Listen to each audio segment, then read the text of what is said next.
you doing, guys? My name is Eric Levitas. I'm the VP of Business Development here at ControlCase. We are super excited to present to you Demystifying CMMC. The webinar is going to be somewhere around 30 minutes to an hour in length, and we are beyond excited to share our expertise with you and hopefully demystify this crazy thing that's out there called CMMC.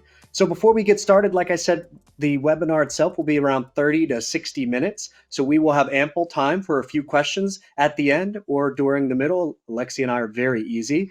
Please put the questions in the questions window. Any audio or visual issues, please type them in the chat window and our moderators will address them. We'll try to get all the questions, but if we don't, please, we will follow up by email after the session today. We'll make sure to connect with you and make sure that anything you have is addressed in a timely manner. Please go and visit our website, www.controlcase.com, for other webinar on other regulations. And we are very excited to get started. So, Demystifying CMMC. You've got myself, like I've mentioned. My name is Eric Levitas. I'm the VP of Business Development here at ControlCase. And you've got Alexy Johnson. He is the brains here at ControlCase. He is our lead CCA. Alexy holds a lot of certifications like CISSP. He is our lead FedRAMP auditor. He brings a wealth of knowledge, and Alexy will be doing the majority of the technical chat today. We are very excited to be here, and as the 1-2 punch, we will make sure to support anything and everything CMMC for you, the viewers. So just to move on, we are going to be talking about ControlCase, what we do, why we do it, how we do it, what makes us special. We're going to talk about a very exciting announcement of us becoming a C3PAO earlier this year. We'll talk a little bit about CMMC, the different levels. We'll talk about the CMMC path. There's a readiness path. There's an audit path. Where are you at with this crazy journey? Where can we help you? You know, where are some questions that are out there? And ultimately, we're going to help you through the process, and then any Q&A at the end of it. So we will hopefully take you from A to Z, all things CMMC. So again, I am Eric Levitas. I'm VP of Business Development here at ControlCase. We've got Alexy Johnson. He is our lead CCA, lead senior consultant, both on the CMMC and FedRAMP side. And collectively, we are going to support you through this process. So ControlCase snapshot, a little bit about us. So we've been in business since 2004, so we're not a new company. We've been doing this for a while. We've got a global presence all over the world, EMEA, APAC, North America, LATAM, Canada, you name it. We've got a presence all over the world. We've got about 250 plus employees. So we've been doing this a while. We've got a lot of security experts out there. And the name of the game is IT audit and certification. So we do every and all audit certification that is out there: PCI, SOC 2, ISO, HIPAA, HITRUST, FedRAMP, CMMC, you name it. And we've got a slew of cybersecurity offerings, pen testing, logging and monitoring, different things like that. And ultimately, we are a professional services shop that helps you, the end client, meet these compliance regulatory rules, right? So whether somebody's asking for it, or you have a client requiring it, or you've got an insurance questionnaire and somebody says, blanket statement, you need this certification, ControlCase wants to be the phone call that helps you go from A to Z down these crazy, confusing compliance roadmaps that you're being asked to do. We've got a little over 1,000 clients. We've got, like I said, a little over 250 security experts. We've done a little over 10,000 audits and certifications globally. We've got a fantastic tool that supports us internally called Compliance Hub that allows you, the end client, and our auditor to communicate more effectively. It helps reduce audit fatigue on the front end and ultimately helps you support, again, taking this kind of iterative approach at what an audit looks like and using tools and technologies to help the journey all the way through the audit process. And at ControlCase, we're trying to be kind of that one-stop shop that you can come in and work with during the audit process, year in and year out, or however many years the compliance framework is calling for. Again, just to kind of hit on us as a company, we are considered continuous compliance service. So audits are not just a one-time thing. Audits are a multi-year thing. Today, when we talk about CMMC, it's a 3-year cycle with annual requirements. SOC's got an annual requirement. ISO has a 3-year timeline cycle. So, how do you keep up with that if you've got a multi-audit approach? You're going after an ISO, a CMMC, how do you keep everything together? Again, we've got a fantastic tool called Compliance Hub, and it helps automate a lot of the evidence collection. It helps automate a lot of the delivery of the audit, and ultimately, if you're already going towards one audit framework, you might already be a certain percentage of the way there for a different audit framework. So, like I mentioned, think about ControlCase when you hear one of these crazy acronyms, anything from PCI to SOC to ISO, and some of our more prominent offerings like CMMC and FedRAMP. Us ControlCase being a C3PAO, 3PAO makes us best in class. There's only a handful of companies out there globally that do that. So when you hear an acronym that has to do with a security compliance audit or a certification or an annual attestation, we want to be that phone call. We want to be a resource to help you to go through that process. So the big thing that happened here in 2025, it's something we've been working on for a while. Again, ControlCase has been a 3PAO for many years, which means we're able to do the actual FedRAMP audits, state ramp audits that are out there. But a huge milestone for us internally is that we did become a C3PAO. So earlier this year, we were granted an authorized C3PAO, and we have actively been beginning audits after the rule has dropped, and audits are allowed to begin voluntarily. ControlCase is now an active partner in participating in those audits for companies. This is a huge milestone for us. Alexy, who is going to be speaking, was a incremental part of helping us get our own C3PAO certification, which is the audit that we have to go to allow us to do your audits. But think about the gentleman that is about to tell you on how to you do your thing. He's already been able to show how he can help a company like ControlCase go through our own audit. So you're getting the information from the mouth of somebody that's already found success in passing an audit. Ours just happened to be done by the DIPCAC, and as such, we are now deemed granted to do your audits as a C3PAO. So I'm going to pass it to Alexy now to start talking. Alexy, if you don't mind, give the viewers a little bit about why CMMC. How did this all come about? What is this crazy thing? And why are people doing this? Thanks first of all, Eric, for allowing me to be a part of this webinar to share information with the viewers. The title "Demystifying CMMC" or just that idea is very important to the CMMC ecosystem because there are a lot of myths that are going around about what CMMC is and what it is not. But CMMC was actually developed by the Department of Defense to do one thing, and that was to assess the existing DoD cybersecurity requirements. So long before the development of CMMC, the DoD had cybersecurity requirements that both contractors and subcontractors were required to meet. At that time, contractors and subcontractors, they self-attested to meeting those requirements associated with processing, storing, or transmitting two different types of data. That's federal contract information, or FCI, and controlled unclassified information, or CUI.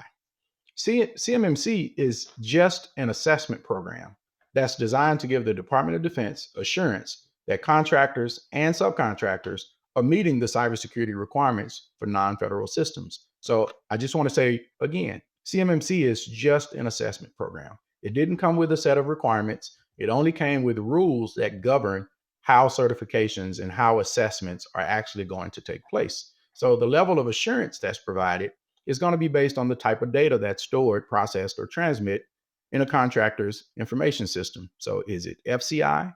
Is it CUI? And if it is CUI, which category is actually involved?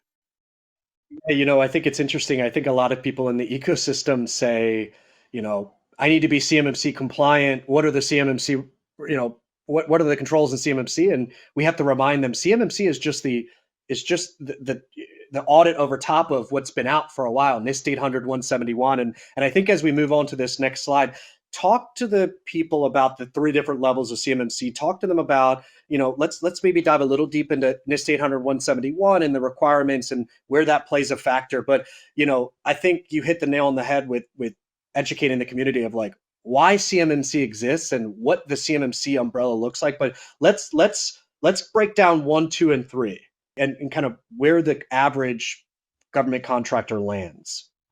Absolutely. So the last thing that I mentioned on the previous slide was, is it FCI? Is it CUI? And if it is CUI, what's the category?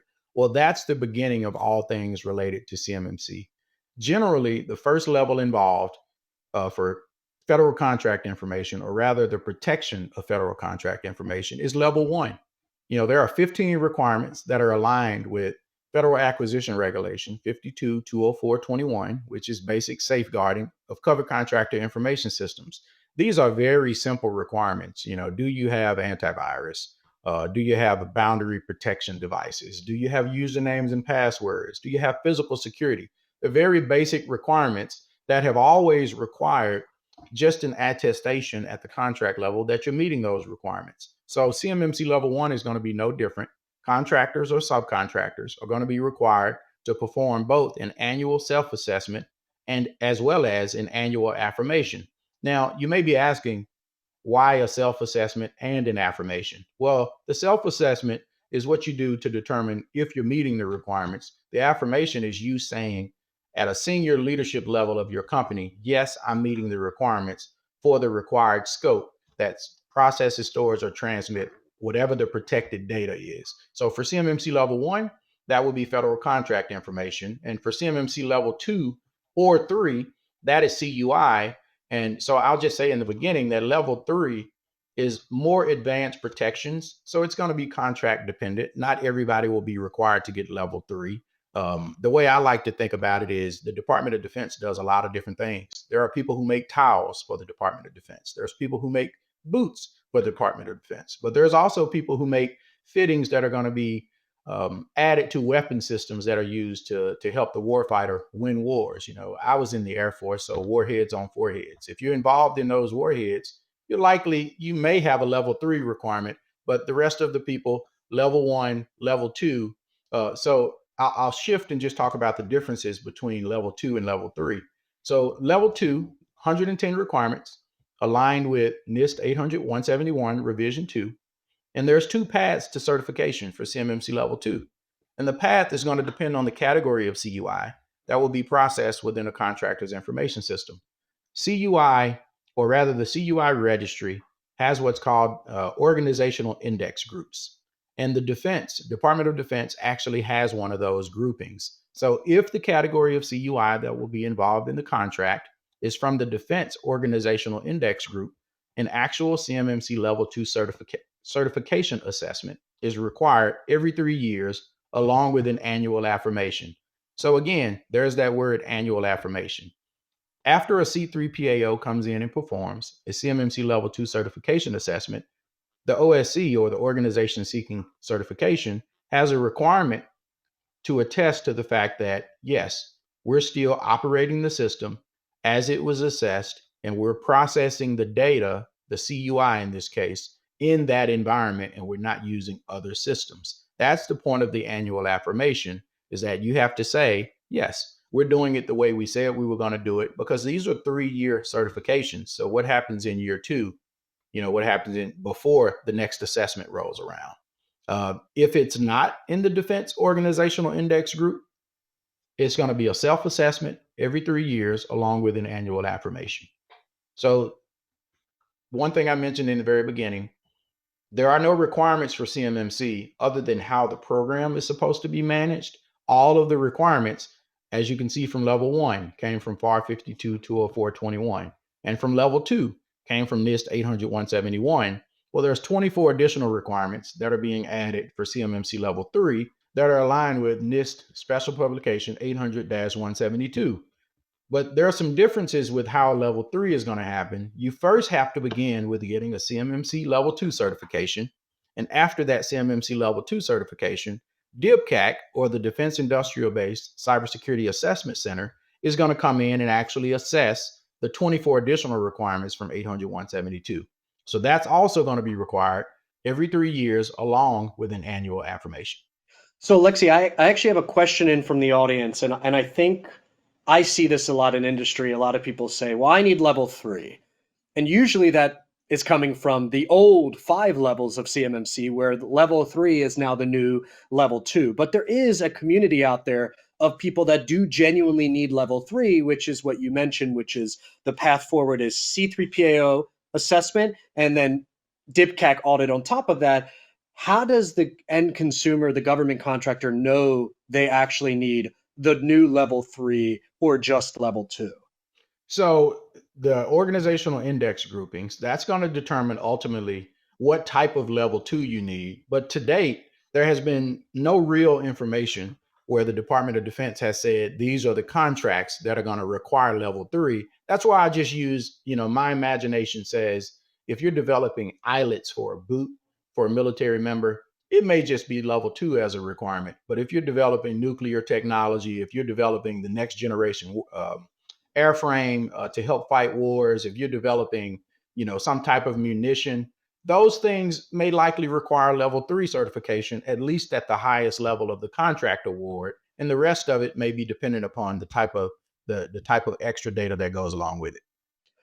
Yeah, and I think the best practice there that you just mentioned is, keep an eye on your contracts, keep open dialogues with your contracts officers, keep open dialogue with the primes, and ask, right? Will I be required? Is this something coming down the pipe? Because as you mentioned, there's been no real clarification of who is going to be required for this. But I think your explanation of those people that maybe is playing with those, higher end, warships and things along that nature should be asking these questions of like, hey, is this going to be required for me?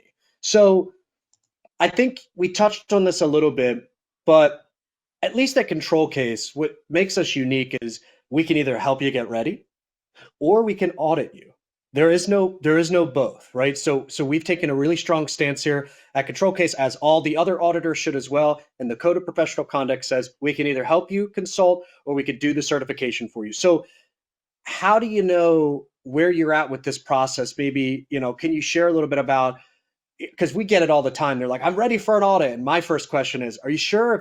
Have you built your SSP? And they're like, what's an SSP? And I'm like, hey, it actually sounds like you need a full readiness engagement. So how would you recommend this for a government contractor? Well, I can honestly say that there are some checks and balances that are built into the CMMC process to where if you say, I'm a company who's ready for CMMC assessment, there are steps that we'll talk about later that are involved that will validate whether you're actually ready to pursue it. And you may find at that moment that I'm actually not ready, because when we request and say, hey, we need you to provide us with your system security plan so that we can validate the scope of your environment. And when you don't give us a system security plan, well, you're not ready, right? So there are a lot of organizations who have not considered what I would say to be the two most important things related to being ready for an assessment. And yes, of course, it goes without saying, you need a system security plan.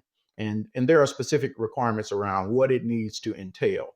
But the first thing that I would say outside of that is you really need to have a grasp on what your system boundary looks like. Do you have on-premise IT equipment? Are you using cloud service providers? Are you using other external service providers, such as managed security services providers, or managed IT system providers? If you're using those types of organizations to help you, all of those things have to be considered. And if you haven't mapped that out completely to get a total site picture of what your entire boundary looks like, you may be setting yourself up for a level of failure, because the connective tissue, all of this stuff connects together. So when you think about what your information system looks like, you can kind of think of it as a body to a certain degree. So if are you missing an arm? Is your heart not beating? The same thing goes along. If you have security services providers, they can impact the overall body of what your CMMC assessment process is going to look like. So it starts with establishing, okay, what does my boundary look like? But the next, arguably the most important step, is this is all about protecting potentially CUI, at least when you get to a point where a C3PAO is involved. So if you don't understand how you're at least using CUI, you're not ready for an assessment. You have to understand, what does my boundary look like? And then the next thing you need to understand is, how does CUI flow through my boundary? And if you can't understand those two things, moving directly to a certification is not the appropriate step. It would be having some level of readiness help to prepare you for a CMMC assessment. Yeah, and I think what's interesting from my world, the sales and marketing world, right? So exactly what you said happens all the time. I'm ready for an audit. I want to engage ControlCase as my C3PAO, and the first question out of my mouth is, have you identified your boundary? What boundary? Do you have any of your documentation? Yes, I've done a SOC 2 in the past. I should be good to go, right? Okay. So as a company, we've taken a really strong stance. If you're not ready, we're not just going to sign you up for an audit and fail you and take your money. It's not in our best interest. So from a readiness perspective, we can engage with you and support you on the readiness side. And we're kind of going to get into some of those offerings. But if you are ready, and there are awesome partners out there, Alexy talked about it, there are pieces of the puzzle that are out there, MSPs, MSSPs, CSPs, ESPs, you name it. There are other providers out there that do a phenomenal job, that have educated people on staff, other C3PAOs, other readiness RPOs, things like that. There are great companies out there that can get you ready. And if you've built an appropriate team and you're able to get Alexy everything he needs, that your SSP, your any body of evidences that are out there, your diagrams, your CUI data flow mapping, if you can tell that story, we absolutely believe it's right for you to go down the certification path. There's options for us as a C3PAO to maybe run a mock assessment as a preliminary touch point. But again, the biggest difference is ControlCase as the auditor and ControlCase as the readiness partner is, from a readiness perspective, we can consult you and take you all the way to the finish line. You can pick the brain of Alexy all you want. From an audit perspective, it's very limited what we can support. We cannot consult with you. We take the code of professional conduct very seriously. So with that in mind, there are three very clear paths forward from a compliance perspective. And I want to focus on the first two here from a readiness perspective. So one thing I think we've done really well here at ControlCase is we run a really solid gap assessment. Alexy, I want you to talk through what that entails, what that means. And then we do a phenomenal job of remediation support. And I want to talk through, where does ControlCase play? What are some things that we do? But I think what's really impactful, and one thing I want to note is, there's sometimes where a gap assessment makes sense to start with. There's sometimes a gap assessment makes sense to do more of an iterative process, maybe more in the middle or at the end. If you have nothing, what is the value of me saying, do you have something? You're going to say you have nothing. There's no value in that, right? So maybe there's opportunities for us to kind of pick some low hanging fruit up that you can then show, hey, we've done this amount of work up front. So let's assume that the client has done some amount of work and that a gap assessment is necessary. Talk the audience through, like, what happens during a ControlCase gap assessment and what are some of the deliverables that get, from an output perspective, that happens. So it's a tailored approach that we take to what's needed for a gap assessment. If you come to me for a gap assessment, and let me just also first mention, we do have a great team of experts here that are very knowledgeable about CMMC. So I know that I'm here on this webinar, so Eric may mention my name, but we are definitely not a one-trick pony. We have a lot of people who are very knowledgeable about the standard and can help provide the same level of service, if not better, than what I'm capable of as well. So I want to mention that first. But to the question that was asked, it's a tailored approach. If you don't have a system security plan, then we can still do a level of gap assessment, but it's just going to be technology based. And we're going to take a look. Maybe you don't have a vulnerability scanning solution. Maybe you don't have file level encryption or full disk encryption to make sure that your laptops are protected appropriately. Maybe you're not using FIPS validated cryptography. So at a minimum, we can always take a technological look and figure out, from a gap assessment perspective, what are the big rock items? Are you using Microsoft 365 Commercial as a contractor risk managed asset or as a CUI asset? Well, maybe you need to change that, right? So we can take multiple approaches, but it's always based on what it is that you, the customer, would need. So if we're going to do a gap assessment, you do have a solid boundary in place. You do have a system security plan in place. Then we're going to kind of do it more so related to how an actual CMMC assessment will work, with one caveat. We don't do an assessment and use sampling in the way that the CMMC assessment does, because the CMMC assessment is a sampling by nature of how it's been developed. We actually take a look at everything that you have in your environment, all IT assets, whether they're in scope, whether they're out of scope, because we want to make sure that we can help you understand what the total environment looks like and how things are going to be assessed and how things are going to be viewed, so that ultimately we can help you make decisions that are going to put you in a great place to be able to be assessed long term. Yeah, I think this is a question more for me, and something that I hear in industry is, how important is scope? And you've said it a handful of times. I've said it. When we're doing these gap assessments and as we move our way into remediation support, we deal with a lot of these companies that are like, I might have 100 people, but I don't need John in accounting to touch this stuff. So like, what am I doing? Why? I can't change the way John does business. And, can you share a little bit about, as I move to this next slide, like when we do these boundary reviews and we map the flow CUI, how important is it to limit scope, and how does that process occur when working with ControlCase?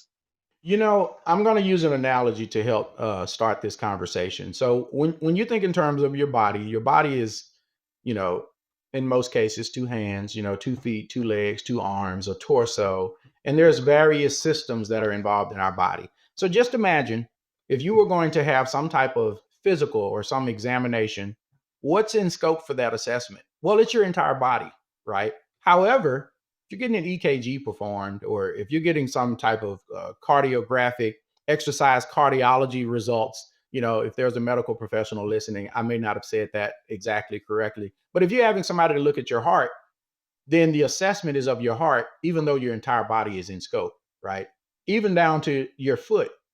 The foot is pretty far from the heart, but it's a part of your body, so it's still in scope. So what a lot of people don't understand when they're thinking about CMMC is they have this idea that from a Department of Defense standpoint, that the only thing that they care about is the one computer that you may have out of 500 that are processing, storing, or transmitting CUI. Well, it doesn't work that way.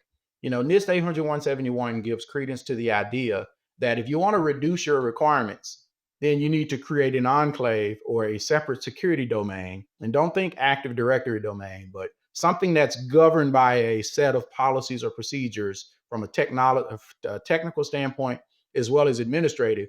That is the scope of your system. So you may have systems that, as Eric mentioned, somebody in accounting that doesn't process CUI. Well, to a certain degree, it doesn't matter unless that system is isolated from the CUI system. It's going to be an in-scope system. But also remember, I mentioned that CMMC is an assessment program, and this assessment program has sampling built in by design. So the idea is not really to assess what's called a contractor risk managed asset in the computer from accounting if it doesn't have CUI. The idea is it is an in-scope system, so it must meet the requirements, but there's no plan to assess it if it's been properly addressed in all of your appropriate documentation, the system security plan, your inventory, your boundary diagram. But it does need to meet the requirements. What's going to be assessed are those things that are providing security functionality to CUI assets or CUI assets. That's why I mentioned that CMMC is a sampling program by design, because you could literally have 10,000 different line items in your inventory, but only 7 of those items be what's assessed during the assessment. Because if that's the only thing that's providing security functionality, or that's CUI assets, then that's all that the assessors are going to be looking to assess, not all of those other items if they're appropriately documented. So I have a question from the audience, and I think it's a timely discussion. So let's say we've locked down scope. We've identified, again, this big box of what is in scope, what is out of scope. You mentioned this word, on the last screen, it talked about objectives versus controls. So can you explain the difference between an objective and a control? And can you explain, like, when you're working with us, like, how do all of these things, documentation and all, the different POAM development and all the different support mechanism that ControlCase does, why is it so important that we're going down to the objective level versus just focusing at the control level? Could you kind of give a little Absolutely. roundabout answer for that? Yes. So let's just take a look at, there's a requirement that says you have to have session locks in place, and to make sure that screensavers or something like that comes on systems that have been inactive. So if you just look at the requirement alone, you may want to say, yeah, I meet that requirement because I have a screensaver in place. Okay. Well, there are some documentation requirements that go along with that, because the assessment objectives are what tell you I have to define the time period upon which those systems, the session lock is actually going to come on, right? If you don't actually document that time frame somewhere, then you're not meeting the requirement fully, because some requirements are for the technology And some requirements are the planning aspect. So if I say I'm going to set my screensaver to come on in 15 minutes, now the configurable item is you actually configure the system to do that. But what you also have to consider is where there are differences. You may have different risk based on different portions of your company and different things that are going on. Where physical security is locked down and it's tight, you may say, you know what, we're going to allow the screensaver to come on maybe after 30 minutes. But maybe somebody at the front desk where it's more in a public facing portion of the building, you may say, we're going to make sure that it's 15 minutes, or we're going to make sure it's 5 minutes, or even 3 minutes, depending on the risk. So when you do things like that, you should be documenting that information somewhere to say, these are the decisions that we made, and these are the items that are in scope for each of those decisions. And when you don't do that, you make it difficult to pass an assessment because it's not just doing the thing, it's documenting the thing as well. Yeah, and I think it's important to shoot back to, NIST 800-171's been around for a while, right? So the government is expecting you to, at some capacity, if it's in your contract, to be compliant or self-compliant against this for a while. So think, 800-171 is the 110 controls. And then you see this little this alpha that's underneath of it. That's where all the objectives lie in. And to Alexy's point, and this is my cute example, and I have stolen this from somebody. So if you are watching, I'm outwardly saying I've stolen this from you. Think of the control as like I clean my room. Well, if you look at your room, did you clean your room? Yeah, my room's clean. Well, did you make your bed? Did you put your shoes away? Did you clean your windows? Well, if you made your bed and you put your shoes away, but you didn't clean your window, the entire room is not clean, right? So you have to really, to Alexy's point, you have to go down to the appendix, the alpha. You have to make sure the objectives are met. You have to make sure they're documented appropriately. And if you're if you're doing a self-assessment, which I think it's a great best practice before you engage somebody like us, or even while you're engaged with someone like us, be tough on yourself. Don't just say, "Yeah, my room's clean. I made my bed. We're good." Be really critical and make sure you're looking at Appendix Alpha, that you're actually saying, "Did I do all of these things?" And if you're not, and they're not documented appropriately, and you haven't told your auditor that story, mark it as not met. Put a poem in place and start remediating. And at ControlCase, that is, you're getting the minds of the auditor, right? Because Alexy and team are a part of our auditing and certification team that are helping you get ready. So they're telling you, hey, if I were in the hot seat to audit you, this is what I would be looking for. And this is what all C3PAOs should look like. Because, we are going to get down to kind of the cap and what that entails for these auditors. But Alexy, give me a little bit more from a remediation perspective. Like when we're helping somebody get ready, like, where do we play, right? We're not a managed service provider, so we're not implementing tools and technologies for them, but we're very much the administrative arm of this engagement of, talk to the audience a little bit about like how important for us is the development of the SSP and these associated policies and procedures. Where do we play a part, and why is that just so important for the audit? I speak in analogies all the time. I was once a small business owner. I don't know anything about accounting at all. So I hired somebody who did know about accounting.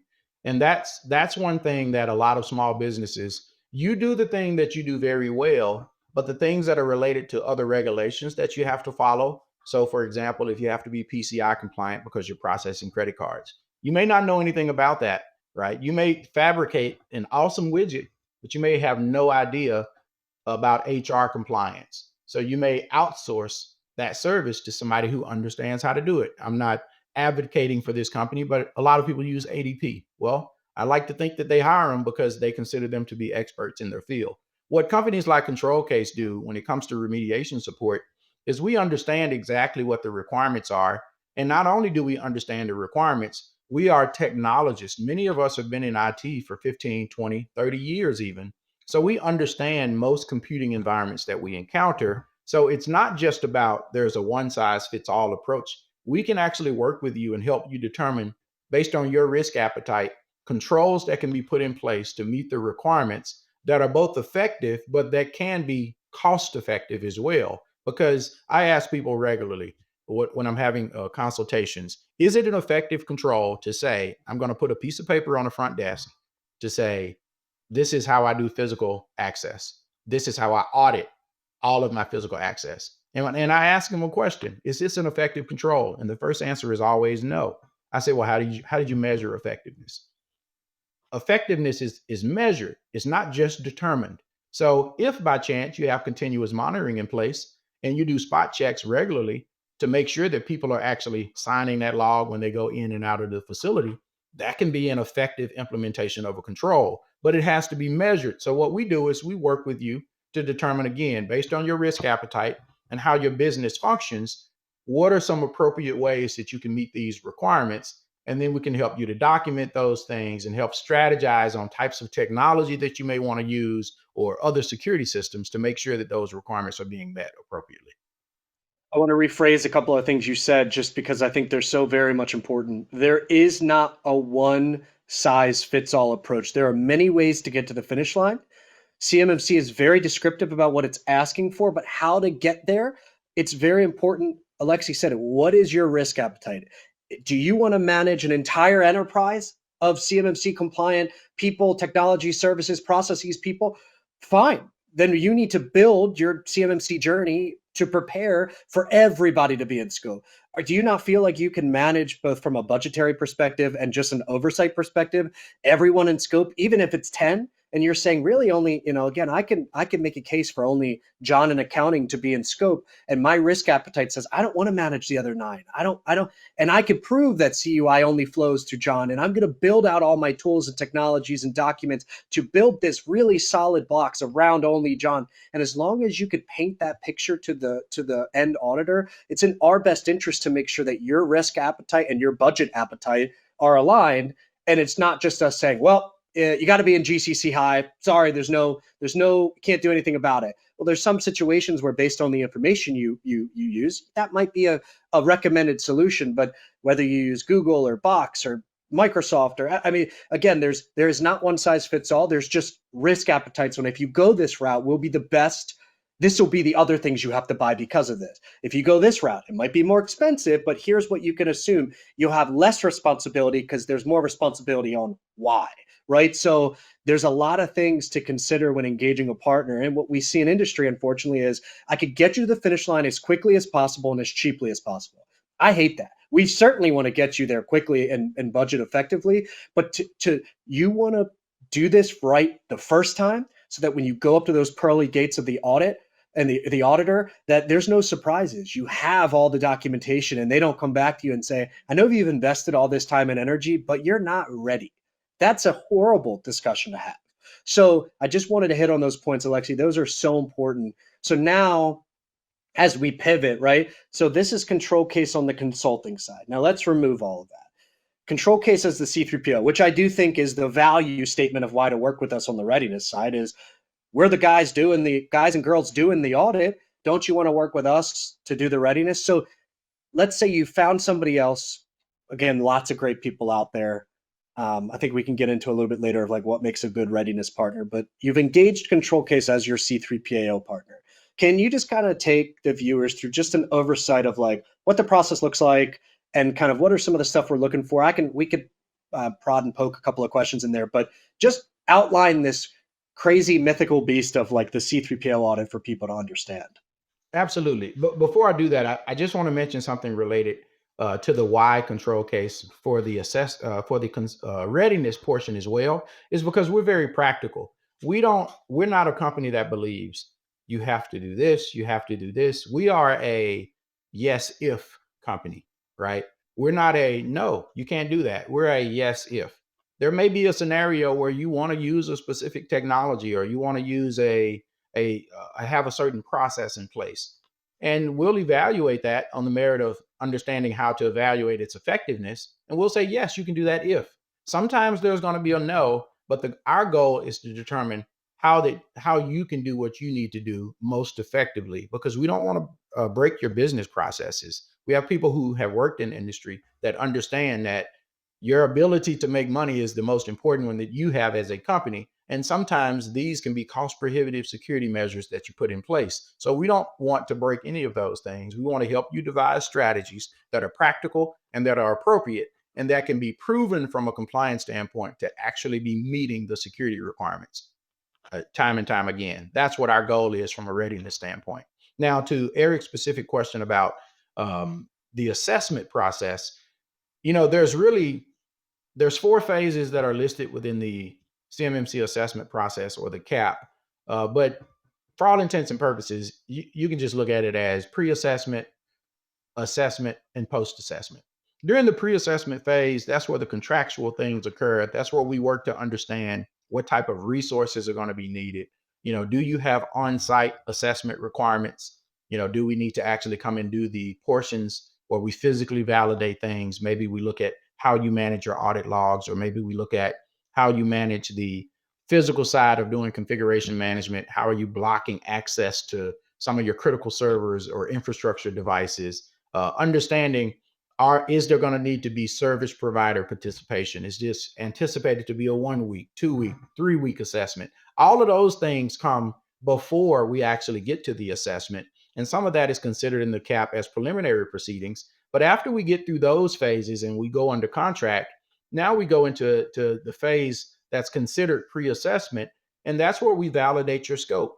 That's where we take a look and we work to understand, okay, you've provided us your CMMC assessment boundary, and we want to take a look now and understand, what external service providers are you using? Are they cloud service providers? What level of compliance do they have in place already? Are they CMMC level 2 certified? Are they FedRAMP certified where appropriate? Those are the things that we have to look at. But there's a thing called confirming the availability of evidence within phase 1. That evidence isn't just documentation, right? We want to make sure that you're going to have the right documentation. For example, Eric mentioned Box.com earlier. If you're using Box, it's a FedRAMP authorized system at the moderate impact level. That's a slam dunk if you want to put CUI in a system. And I'm not advocating for Box, but I'm using it as an example to say, one of the things I'm going to request from you, in addition to your system security plan, policies, and procedures, is I'm going to say, hey, do you have the customer responsibility matrix, the FedRAMP customer responsibility matrix from Box? So by understanding what your environment looks like, I can also understand the types of evidence that I may need, whether it be in documentation form or whether it be in the availability of personnel to support the assessment. So just as an example, I would just say fictitious vulnerability scanning solution is a cloud service provider. They don't have a FedRAMP. They don't have a CMMC level 2. What are the implications on how they need to be participants in your assessment?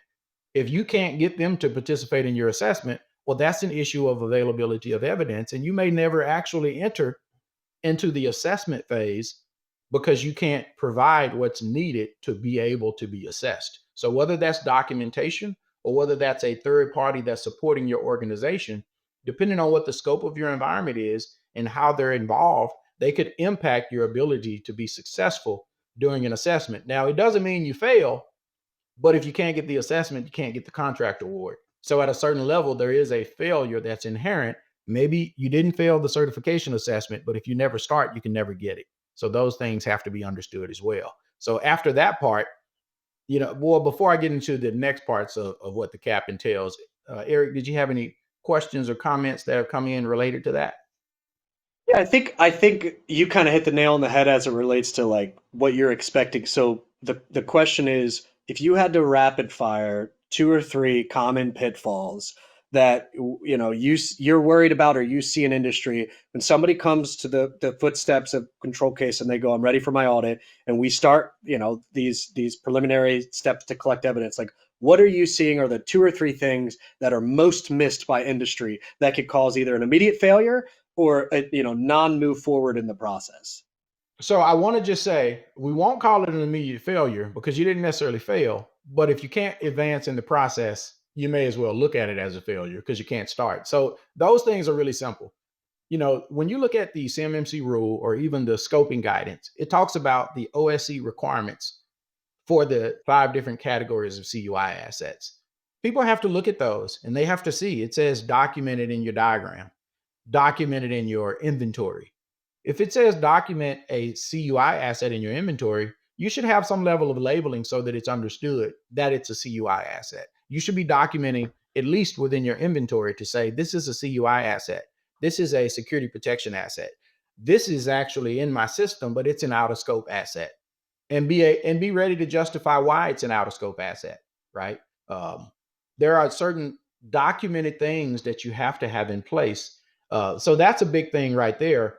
But I would say, because there are a lot of people who sell, we can get you ready in 1 week.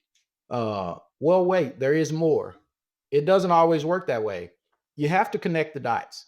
You have to be able to connect the dot from your systems and then connect it all the way through all of your service providers to understand how they're going to impact your ability to be assessed, your ability to protect CUI or CUI assets. You have to focus on everybody that's involved in your system.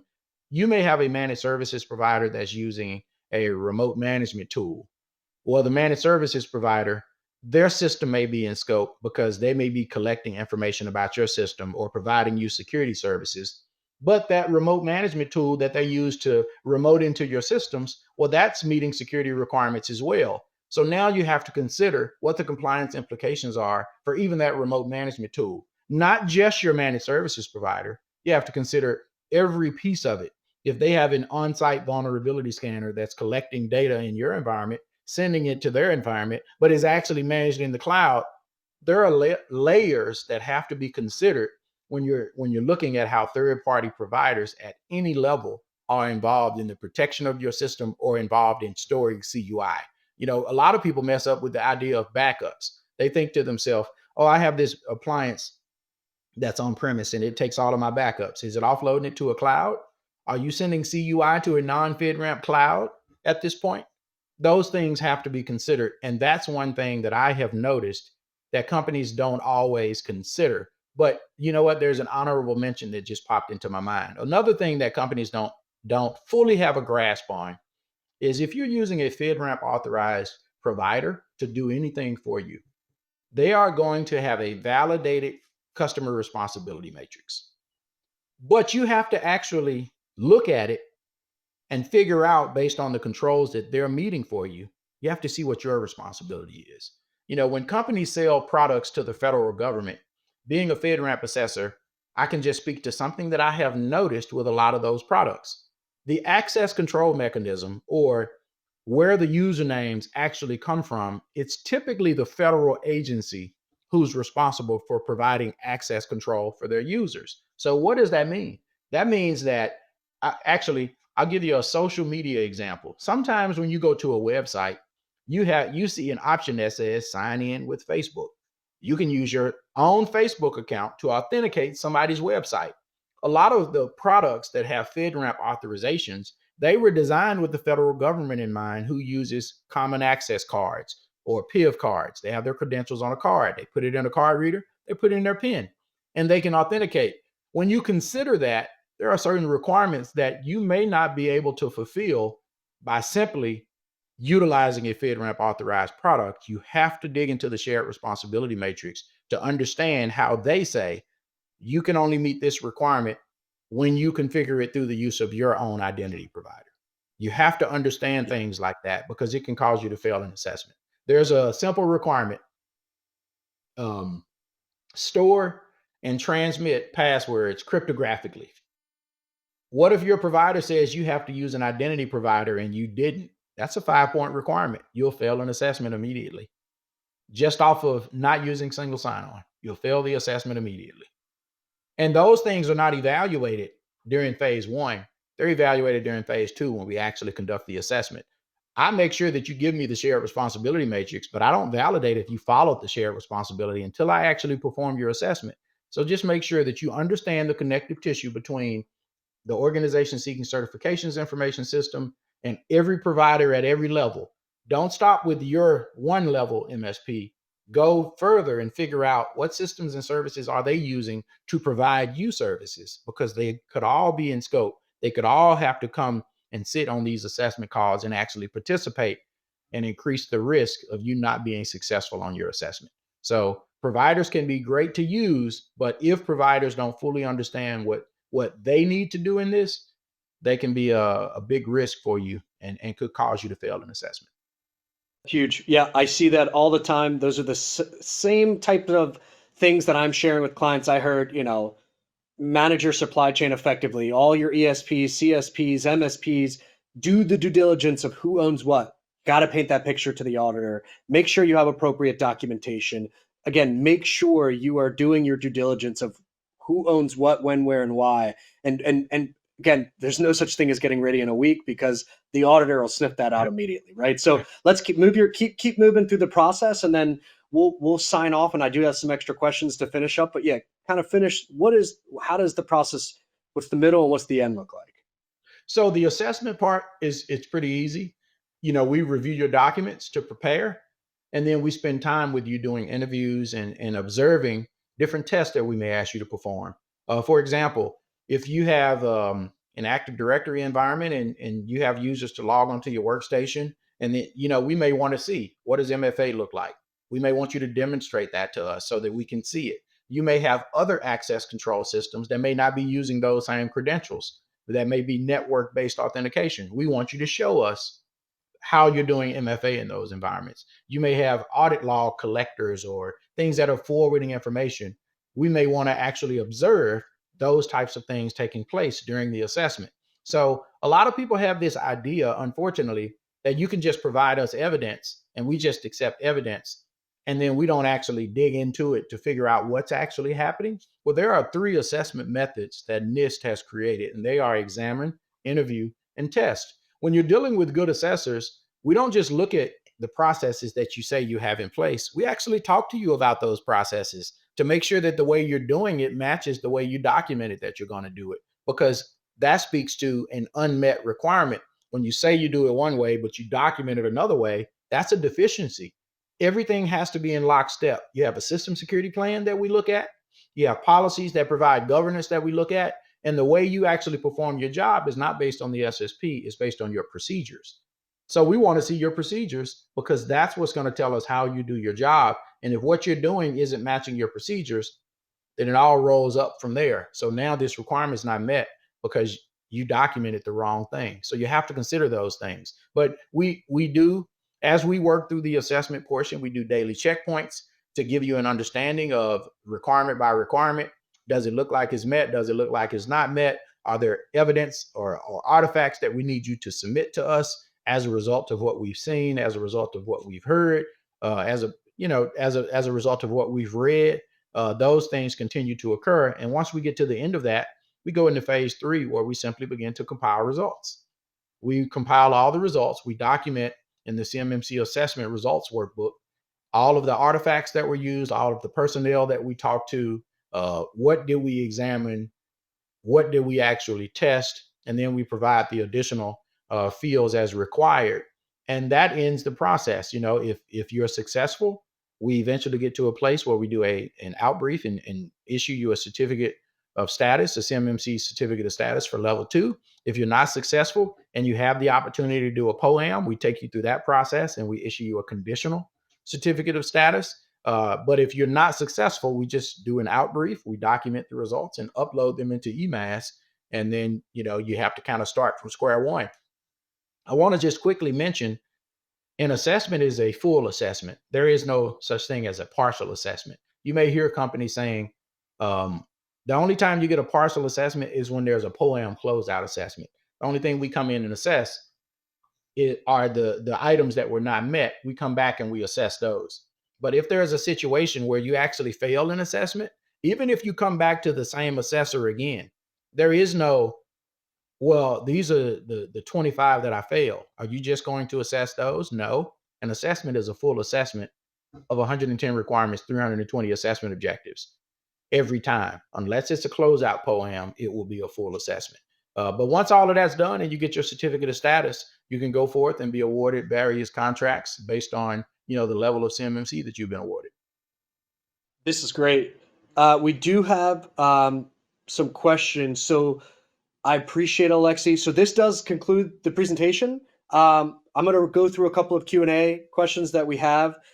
For the remainder of the questions, I will make sure that a team member, myself, or someone else on my team reaches out to you with the answers for those that we can't get through. So Alexy, as as minute as you can explain, one of the questions we have is, what is an allowable POAM versus a non-allowable poem, right? We a lot of these other certification frameworks out there allow for non-conformities and things to not be met, and will issue you their certificate and all is good. But in CMMC, there's very specific language that says what is allowable, and ultimately, you need to have a perfect score to get issued a certificate. How can you describe to somebody what is an allowable poem? How do you not dumb it down, but how do you explain that in latent terms?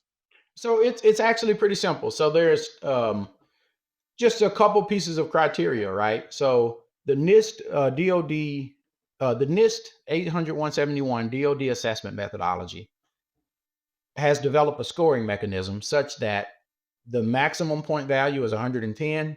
The worst possible score is a negative 203. It's a risk-based approach. You may think it's algebraic, but it's really a risk-based approach where some of the requirements have a value of 5, some of the requirements have a value of 3, and some have a value of 1.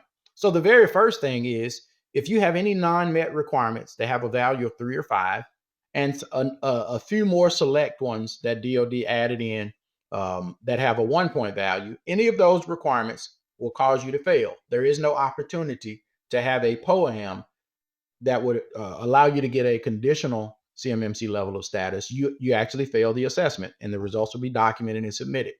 The next thing is, let's just say you've met all of those requirements. And now there is one caveat. The one caveat has to do with encryption or cryptography being used.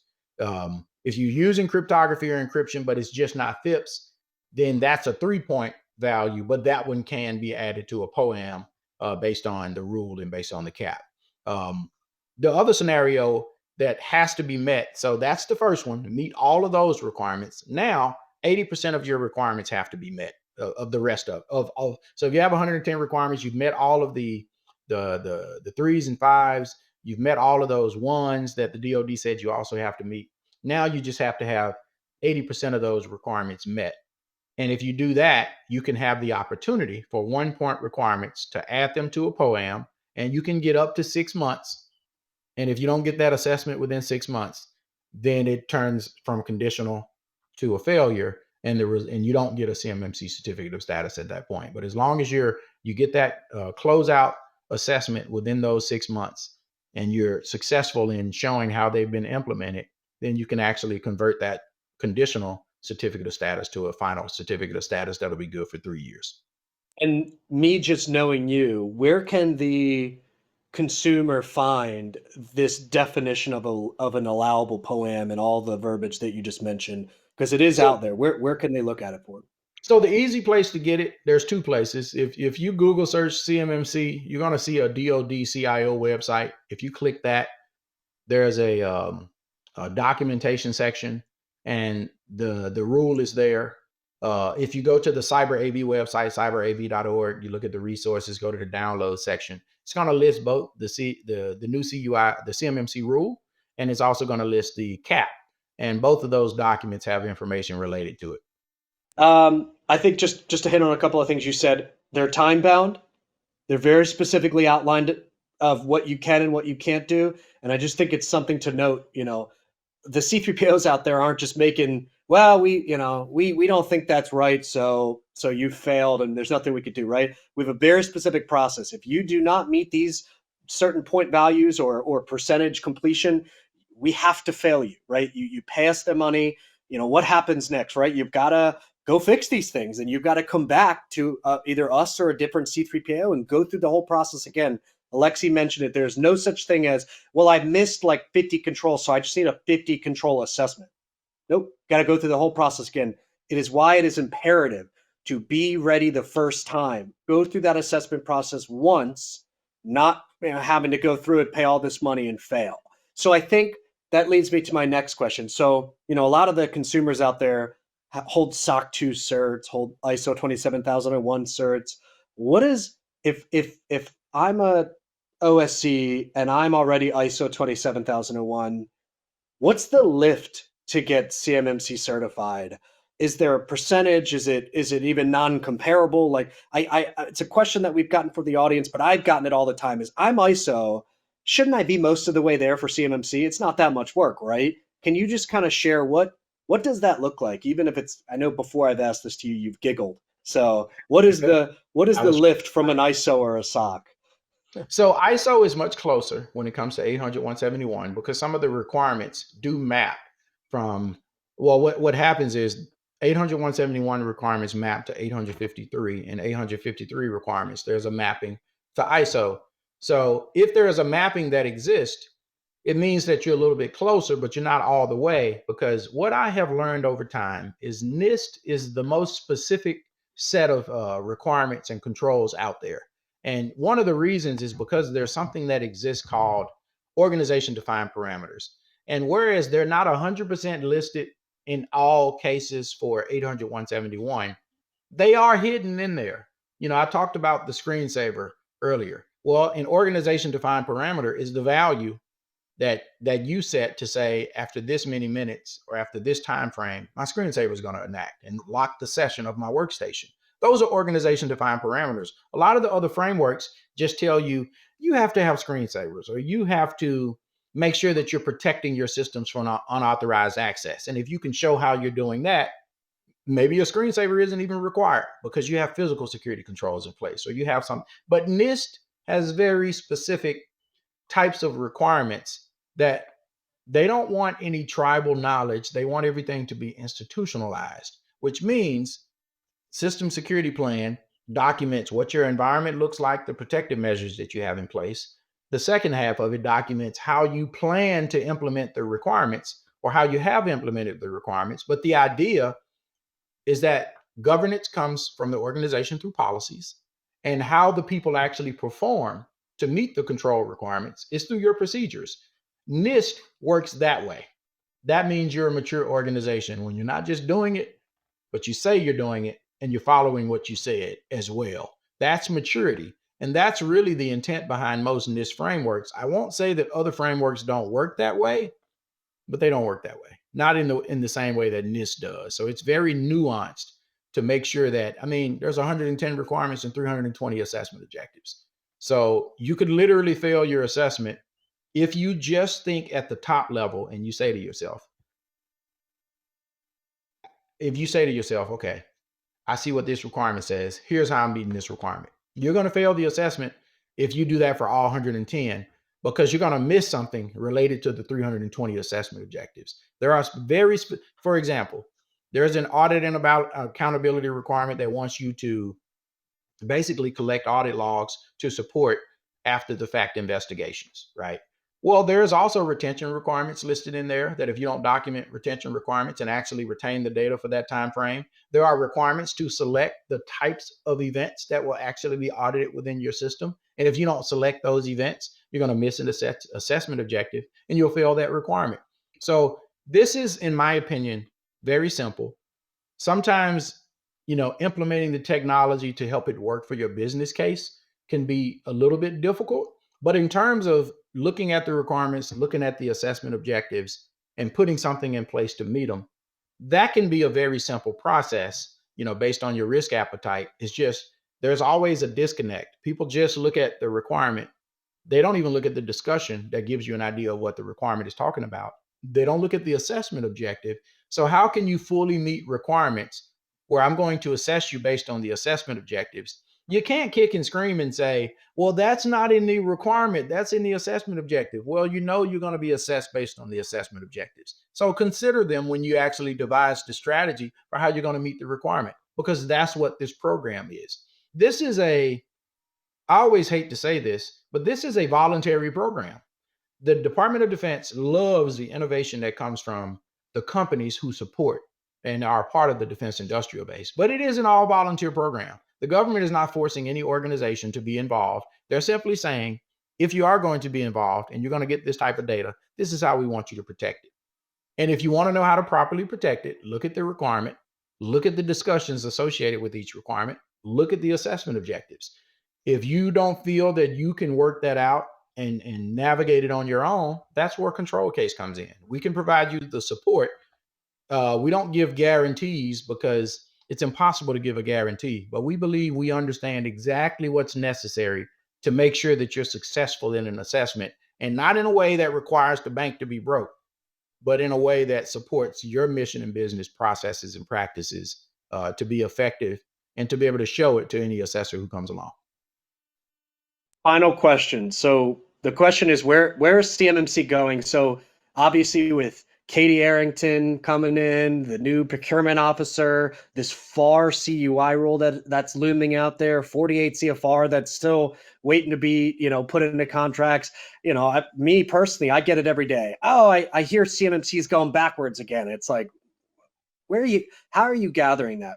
From your mind, how involved you are, how connected you are to industry, what is your hot take on where is CMMC going, as we sit today?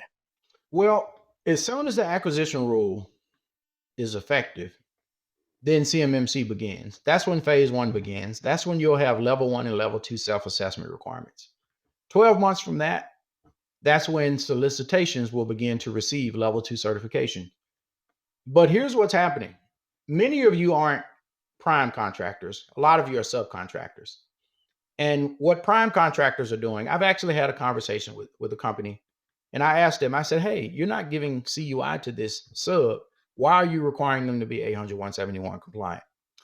Well, it's very simple. They said for period of performance from solicitation to contract award for a prime contractor, that could potentially take 2-3 years sometimes. But what's the period of performance between a prime contractor and a subcontractor? It can be tomorrow. You can go under contract and start providing services tomorrow. So they're trying to secure their whole supply chain and make sure everybody is 800-171 compliant. So even if you think, you know what, it's not going to impact us right now or potentially ever. Well, some of you are going to be impacted by it because CMMC level 2 certifications are now active and can be awarded. A lot of prime contractors are actually putting it in their contracts with subcontractors to say you have to have it. So it's easy to say, based on some of the things that are happening with the current administration, CMMC is going to go away. Evidence is looking like CMMC isn't going anywhere. And the best thing to do is to implement the safeguards at a minimum to be ready, because that's going to help protect these classes of data that the government requires high levels of protection for. That's the best case scenario, that CMMC goes away, but you're still protecting the data, and we don't have another Joint Strike Fighter that's been duplicated because the defense industrial base has been compromised, and a collection or some of the parts has allowed another country to duplicate, our warfighting components. I mean, that's really what this is all about, is securing the information that it's unclassified, but it's a part of a system that you get enough of it, you can recreate the whole thing. So that's really what it's all about. So best case scenario for many of the naysayers is that CMMC will go away and they implemented it, quote unquote, for no reason, but it's not a no reason to implement. These are basic protective measures that can help this data from being compromised. And that's really what it's all about. My personal opinion, it's not going anywhere. It's going to continue in rulemaking, and it's going to be final at some point. Once that 7021 clause comes out there, phase one begins, and 3 years from that, everything is going to have CMMC involved. So you could wait until later, but you're only slowing yourself down. It only gets harder as you go. Mic drop. I'm with it. All right. Well, look, that is all the time we have today for our webinar. I hope you found it useful. If you have more questions, we'll address them via email post-webinar. As we are out of time, we will make sure the slides and the recording of this webinar will be sent to everybody via on the call early next week. Please feel free to visit our website, www.controlcase.com. For other webinars and other audits and certifications and services that we do, because again, we do so much more than just CMMC. Thank you. I really appreciate it. Thank you, Alexy. Your expertise is always welcomed and appreciated. I appreciate everybody being on the call with us today. Have a great day. I hope you enjoyed the webinar. Have a good one, guys. Bye now.